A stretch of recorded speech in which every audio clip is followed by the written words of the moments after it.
સમાચારની સાથે કરીશું શરૂઆત। જે સમાચાર અત્યારે હાલ સામે આવી રહ્યા છે, દિલ્હીમાં જીએસટી કાઉન્સિલની મહત્વની બેઠક યોજાવા જઈ રહી છે।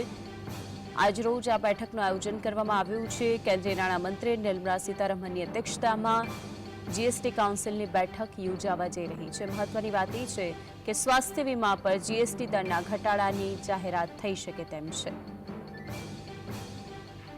આ સિવાય તમાકુ સંબંધિત પ્રોડક્ટ પર જીએસટી દરમાં પણ વધારો થઈ શકે છે, જ્યારે કે સ્વાસ્થ્ય વીમા ઉપર ઘટાડો થઈ શકે તેવી પણ વિગતો સામે આવી છે। ત્યારે મહત્વનું એ રહેશે કે બેઠક પછી શું નિર્ણય જાહેર થાય છે તેના ઉપર સૌની નજર રહેશે।